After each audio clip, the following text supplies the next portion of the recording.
ጤና ይስጥልኝ።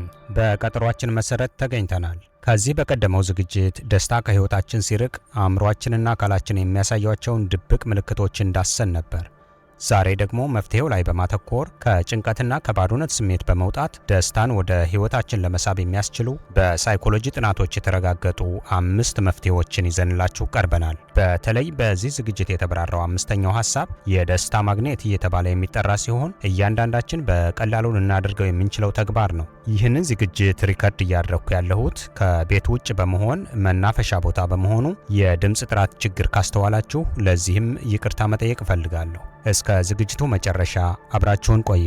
ደስታ እንዲሁ በአጋጣሚ የሚከሰት እድል ሳይሆን በየቀኑ በምናደርጋቸው ምርጫዎችና ልምዶች እንደሚገነባ ጡንቻ ነው። ሳይኮሎጂ ደስታን ሂዶኒክ እና ዩዳይሞኒክ በማለት በሁለት ይከፍለዋል። ሂዶኒክ ሃፒነስ ስቃይንና ደስ የማይሉ ነገሮችን በማስወገድና ቅጽበታዊ ስሜቶችንና ፍላጎቶችን በማርካት ላይ የተመሰረተ ነው። ምንጮቹም የሚጣፍጥ ምግብ መመገብ፣ አዲስ ልብስ መግዛት፣ ፊልም ማየት ወይም ሌላ ስሜታዊ እርካታ የሚሰጡ ነገሮች ሊሆኑ ይችላሉ።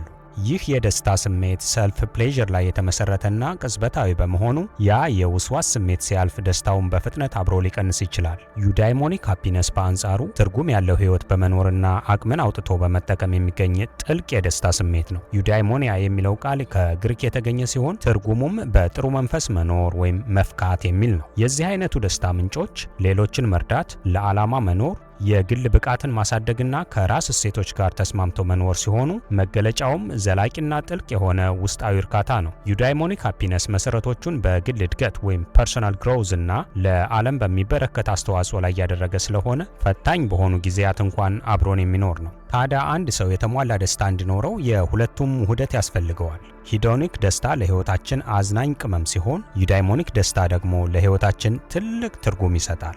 ደስታ እንዲህ ከሆነ ደስተኛ ለመሆን ታዲያ ምን እናድርግ የሚለውን ቁልፍ ጥያቄ ለመመለስ ጥናቶችን እያጣቀስን 5 መፍትሄዎችን እንጠቁማችሁ። የመጀመሪያውና በጣም አስፈላጊው ነጥብ አመስጋኝ መሆን ነው። ይህንን በማስረጃ ለማስደገፍ በካሊፎርኒያ ዩኒቨርሲቲ ሳይኮሎጂስቶች የተደረገ አንድ ጥናት እንመልከት። በስለንቦና ባለሙያው በዶክተር ሮበርት ሜመንስ የተመራው የጥናት ቡድን በበጎ ፈቃዳቸው የተለዩ ተሳታፊዎችን በ3 ቡድን በመክፈል ለ10 ተከታታይ ሳምንታት የተለያዩ ነገሮችን እንዲመዘግቡ አዘዟቸው። የመጀመሪያውና ተመራማሪዎቹ የምስጋና ቡድን ግራቲቲዩድ ግሩፕ ብለው የሰየሙት ቡድን አባላት በሳምንቱ ውስጥ የተፈጠሩና ያመሰግኑባቸውን 5 ነገሮች ብቻ እንዲጽፉ ተደረገ። ሁለተኛው ቡድን በሳምንቱ ውስጥ ያበሳጯቸውንና ቅር ያሰኟቸውን ነገሮች እንዲመዘግቡ ተደረገ። ሶስተኛው ቡድን ደግሞ በሳምንቱ ውስጥ የገጠሟቸውን ማናቸውንም ጥሩም ይሁን መጥፎ ክስተቶች እንዲጽፉ ተደረገ። የጥናቱ ውጤት በግልጽ እንደሚያሳየው ታዲያ ከ10 ሳምንታት በኋላ የምስጋና ቡድኑ አባላት ከሌሎች ቡድኖች በተለየ መልኩ የሚከተሉት አስገራሚ ለውጦች ታዩባቸው። የመጀመሪያው ምስጋናን መለማመዳቸው ሲሆን ስለ ህይወታቸው በአጠቃላይ የተሻለ ስሜት እንዲሰማቸውና የበለጠ ብሩህ ተስፋ እንዲኖራቸው አድርጓቸዋል። የምስጋና ቡድኑ አባላት አነስተኛ የህመም ስሜት ሪፖርት ያደረጉ ሲሆን ስፖርት የመስራት ልምዳቸውም በሰዓት ሲሰላ ከሌሎች ቡድኖች በ1 ሰዓት ከ30 ደቂቃ ብልጫ ነበረው። ይህም አመስጋኝ መሆን ለአካላዊ ጤንነት ያለውን ጉልህ ጥቅም በግልጽ ያሳያል። ምስጋናን የሚለማመዱ ሰዎች በፍጥነት እንቅልፍ እንደሚወስዳቸውና ጥራት ያለው እረፍት እንደሚያገኙም ተረጋግጧል። በህይወታቸው ለሚገጥሟቸው አስቸጋሪ ሁኔታዎች በቀላሉ እጅ ከመስጠት ይልቅ የመቋቋም አቅማቸውም ጨምሯል ይላል ጥናቱ። ሳይንሱ እንደሚነግረን ምስጋና ሰውነታችን የደስታ ሆርሞኖችን እንዳመርት በማድረግና የለኝም ከምንለው ነገር ላይ አይናችንን አንስቶ አለኝ ወደምንለው ነገር እንድናዞር ያደርገናል።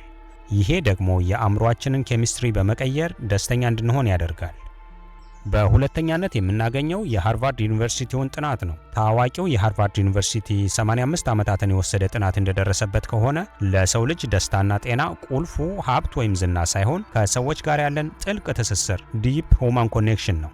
ይህ ጥናት የተጀመረው እንደ ጎርጎሮሳውያኑ የዘመን አቆጣጠር በ1938 ነው። ተመራማሪዎቹ የ724 ሰዎችን ኑሮ ከወጣትነታቸው ጀምሮ እስከ እርጅናቸው ድረስ ለበርካታ 10 ዓመታት ተከታትለዋል። ያኔ የተጀመረው ጥናት አሁንም የቀጠለ ሲሆን የጥናቱ ተሳታፊዎች ቁጥርም በአሁኑ ጊዜ 2000 ተሻግሯል። ጥናቱ የሰዎቹን ጤና፣ ስራ፣ ትዳርና ማህበራዊ ህይወት በየጊዜው ይመዘግብ ነበር። የጥናቱ የአሁኑ ዳይሬክተር የሆነው ሮበርት ወርዲንገር ጥናቱን ሲያጠቃልል 80 ዓመታትን ከተሻገረው ጥናት የተማርነው ትልቁ መልእክት ልባዊና ጥልቅ የሰዎች ትስስር የበለጠ ደስተኛና ጤናማ ያደርጉናል የሚል ነው በማለት የጥናቱን ግኝት ያስረዳል። በጥናቱ ይፋ የሆኑ 3 እውነታዎችን እንንገራችሁ።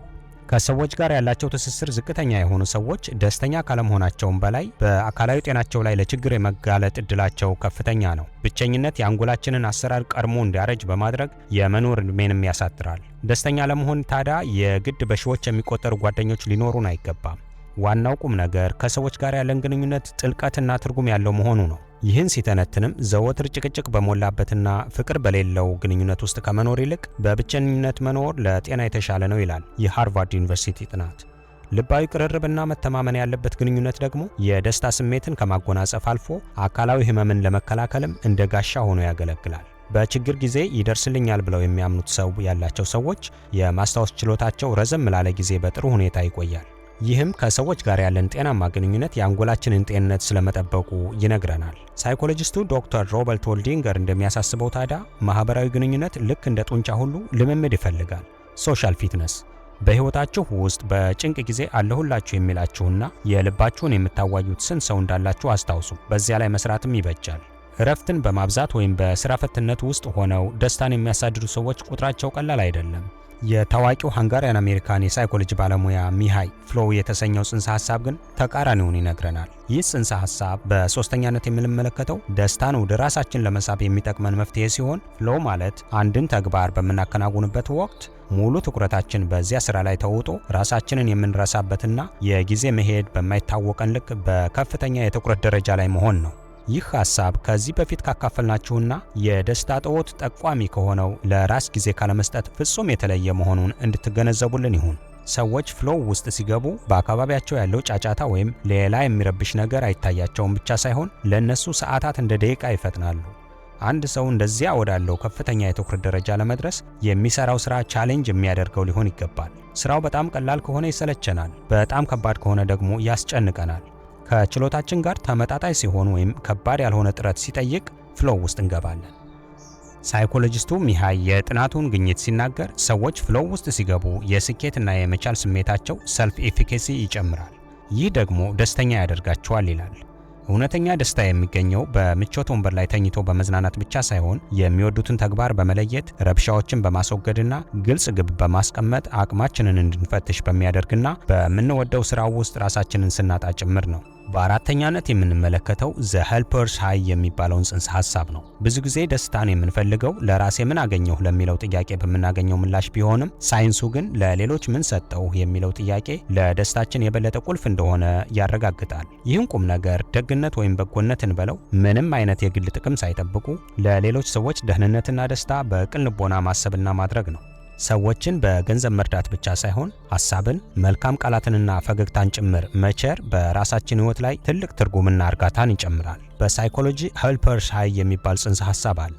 ተመራማሪዎች እንደሚሉት ሌሎችን ስንረዳ አንጎላችን ውስጥ የደስታ ስሜትና ለመልካም ተግባር መነሳሳትን የሚፈጥሩ እንደ ዶፓሚን ያሉ ኬሚካሎች ይለቀቃሉ። የጭንቀት ሆርሞን የሆነው ኮርቲሶል በአንጻሩ እንደሚቀንስና የሰውነታችን በሽታን የመከላከል አቅም እንደሚጨምርም በሳይንስ ተረጋግጧል። ሌሎችን ስንረዳ እኛ ብቻ አይደለንም የምንጠቀመው። የምንረዳው ሰው ደስተኛ ይሆናል። ያንን ያየ ሌላ ሰው ደግሞ ደግነትን እንዲያደርግ ይነሳሳል። ይሄ ደግሞ ማህበራዊ ትስስራችንን ያጠናክረዋል። አሁን ደግሞ ወደ አምስተኛውና እጅግ አስደናቂው መፍትሄ እንለፍ። የእንቅስቃሴና የደስታ ጥምረት። ብዙ ጊዜ ስፖርት መስራት ወይም ሰውነትን ማንቀሳቀስ ሲባል የሚታየን የሰውነት ቅርጽን ማስተካከል ወይም ክብደትን መቀነስ ብቻ ሊሆን ይችላል። ነገር ግን ሳይኮሎጂና የኒውሮሳይንስ ጥናቶች የሚነግሩን ፍጹም ከዚህ የተለየ እውነታ ነው። ትልቁና ፈጣኑ ለውጥ የሚከሰተው በአካላችን ላይ ሳይሆን ልንዳስሰውና ልናየው በማንችለው የአእምሮአችን ክፍል ውስጥ ነው። ሰውነትን ማፍታታት እንዴት ለደስታ ምንጭ እንደሆነና በሰውነታችን ውስጥ የሚካሄደውን ኬሚስትሪ በሳይንስ አስደግፈን በዝርዝር እንመልከተው። አእምሮአችን በሐሳብ ሲጨናነቅ፣ ሲፈራና መላው ሲጠፋብን መፍትሄው ተቀምጦ መጨነቅ ሳይሆን ተነስቶ አካልን ማንቀሳቀስ ነው። ለምን መሰላችሁ? በአንድ ቦታ ላይ ለረጅም ጊዜ ስንቀመጥ አእምሮአችን ኮርቲሶል የተባለውን የጭንቀት ሆርሞን ማከማቸት ይጀምራል። ነገር ግን ተነስተን ፈጠን ያለ እርምጃ ስንጀምር ወይም ቀለል ያለ ስፖርት ስንሰራ አእምሮአችን ወዲያውኑ የደስታ ሆርሞኖችን ማምረት ይጀምራል። ኤንዶርፊን ይለቀቃል። ይህ ሆርሞን የውስጥ ውጥረትን ጠራርጎ ያስወግዳል። በመቀጠልም እርካታንና ተነሳሽነትን የሚሰጡን ዶፓሚንና ሴሮቶኒን ይሰራጫሉ። ወክ አድርጋችሁ ወይም ስፖርት ሰርታችሁ ስትጨርሱ የሚሰማችሁ ያ አስደናቂ የሰላምና የኩራት ስሜት አእምሮአችሁ የራሱን የደስታ መድኃኒት አፍልቆ እንደመገባችሁ ማረጋገጫ ነው። የሳይንስ ሊቃውንት የደረሱበት ሌላው አስገራሚ ምስጢር ደግሞ ብሬን ድራይቭድ ኒውሮትሮፊክ ፋክተር የተባለው የአእምሮ ማዳበሪያ ነው። ሰውነታችን ሲንቀሳቀስ ይህ ፕሮቲን በአእምሯችን ውስጥ ይረጫል። እሱም አዳዲስ የአእምሮ ሴሎች እንዳድጉና ማህደረ ትውስታችንም እንዲታደስ ያደርጋል። ይህ ደግሞ በበኩሉ ጭንቀትን የምንቋቋምበትን የአእምሮ አቅም በከፍተኛ ሁኔታ ይጨምረዋል። በሳይኮሎጂ ሰልፍ ኤፊካሲ የሚባል ጽንሰ ሐሳብም አለ። እሱም እኔ እችላለሁ የሚል የውስጥ እምነት ነው። ዛሬ ለ15 ወይም ለ20 ደቂቃ የአካል ብቃት እንቅስቃሴ ለማድረግ ወስናችሁና ተነስታችሁ ያንን ስታደርጉ አእምሯችሁ ራሱን እንደ ቃል አክባሪና አሸናፊ አድርጎ ይመዘግበዋል። ይህ ደግሞ በራስ የመተማመን ስሜትን እየገነባ እንቅስቃሴ ማድረግን ልምድ እንዲሆን ያግዘናል። ስለዚህ ጭንቀት ሲወጥራችሁ፣ በራስ የመተማመን ስሜታችሁ ሲወርድ ወይም ድብርት ሲጫጫናችሁ አንድ ቦታ ተቀምጣችሁ ከሐሳባችሁ ጋር አትታገሉ። ከዚያ ይልቅ ተነስታችሁ ወደ ውጭ በመውጣት ወክ ማድረግ ወይም ቀለል ያለ ስፖርታዊ እንቅስቃሴ በማድረግ ጅማሮ አሳዩ። እንግዲህ ከላይ የጠቀስናቸው መፍትሄዎች ይረዷችኋል ብለን ተስፋ እናደርጋለን። የዛሬውን ዝግጅት እዚህ ላይ እንቋጨዋለን። በሳይኮሎጂና ተያያዥ ጉዳዮች ዙሪያ ጠቃሚ ዝግጅቶችን ማቅረባችንን የምንቀጥል ይሆናል። ይህንን ዓላማችንን ከወደዳችሁ ታዲያ ቻናሉን ሰብስክራይብ፣ ቪዲዮውን ላይክ እና ሼርም አድርጉት። አብራችሁን ስላላችሁ ከልብ እናመሰግናለን። በሌላ ዝግጅት እስከምንገናኝ ሰላም።